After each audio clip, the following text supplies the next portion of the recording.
Today's chapter is Deuteronomy 7. When God your God brings you into a country that you are about to enter and take over, He will clear out the superpowers that were there before you.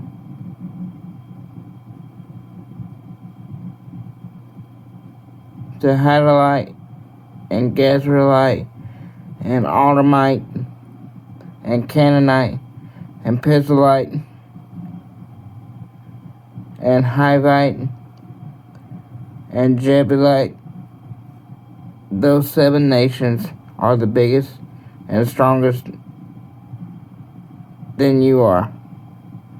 God your God will turn them over to you, and you will conquer them. And you must destroy them completely. Destroy them, offering them up a holy destruction to God.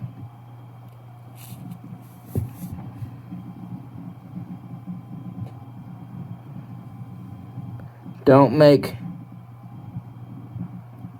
a treaty with them. Don't let them off in any way. Don't marry them. Don't give your daughters to their sons. And don't take their daughters for your sons. Before you know it, they'd involve you in worshiping their gods, and God would explode in anger, putting a quick end to you. Here's what you have to do. Tear apart their altars stone by stone. Smash their pillars. Chop down their sects and religion, Asher groves. Set fire to their carved God images. Do this because you are a people set apart as holy to God your God. God your God chose you out of all the people on earth for Himself as a cherished and personal treasure.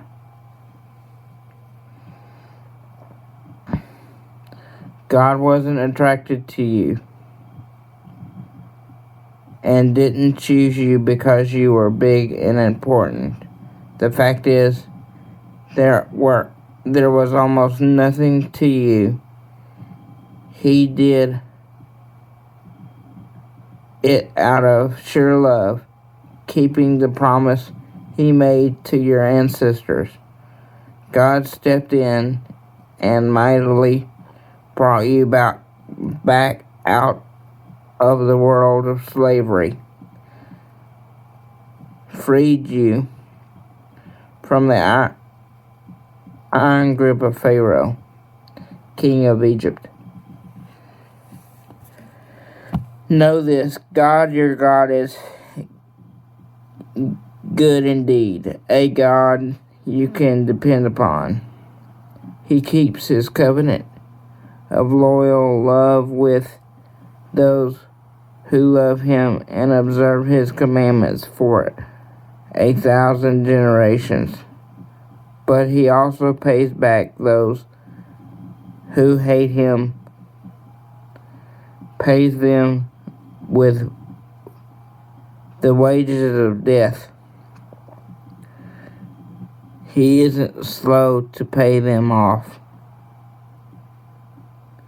Those who hate Him, He pays them right on time. Verse 11. So keep the command and the rules and regulations that I commanded you today. Do them. 12 and 13. And this is what will happen to you when you are on your part will obey these directives, keeping and following them. God is on his part, will keep the covenant of loyal love that he made to your ancestors. He will love you, he will bless you, he will increase you. 13b through 15.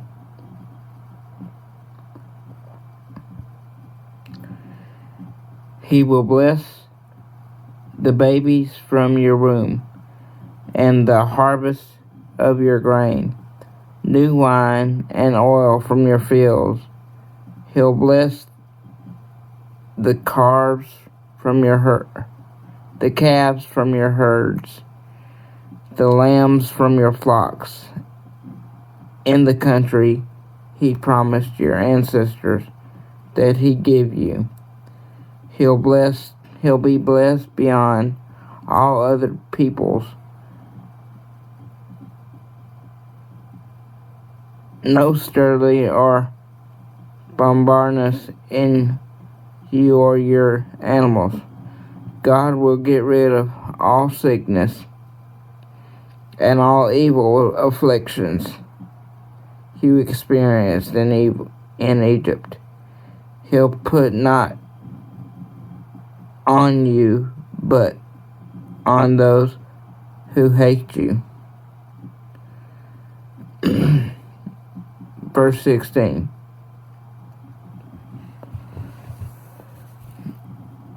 You'll make mincemeat of all the people that God, your God, hands over to you. Don't feel sorry for them, and don't worship their gods. They'll trap you for sure. You're going to think to yourselves, oh, we're outnumbered 10-1 by these nations. We'll never make it. A debt in them. But I'm telling you, don't be afraid. Remember in detail what God, your God, did to Pharaoh and all Egypt. Remember the great contest to which you were eyewitnesses, the miracle signs, the wonders, God's mighty hand as he stretched out his arm and took you out of there. God, your God, is going to do the same thing to those people you're now so afraid of. And to top it off, the hornet, God will unleash the hornet on them until every survivor in hiding is dead. 21 through 24. So don't be intimidated by them. God, your God, is among you. Majestic God, awesome God. God, your God, will get rid of these nations bit by bit. You won't be permitted to wipe them out all at once. Lest the wild animals take over and overwhelm you. But God, your God, will move them out of your way. He'll throw them into a huge panic until there's nothing left of them. He'll turn their kings over to you, and you'll remove all trace of them under heaven. Not one person will be able to stand up to you. You'll put an end to them all. 25 and 26. Make sure you set fire to their carved gods. Don't get greedy for the veneer of silver and gold on them and take it for yourselves.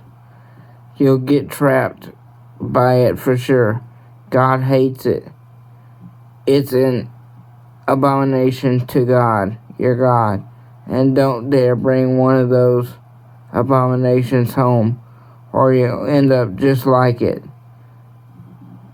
burned up as a holy destruction. No, it's forbidding. Hate it, abandon it, destroy it, and preserve God's holiness. Thank you for listening to this chapter, and God bless.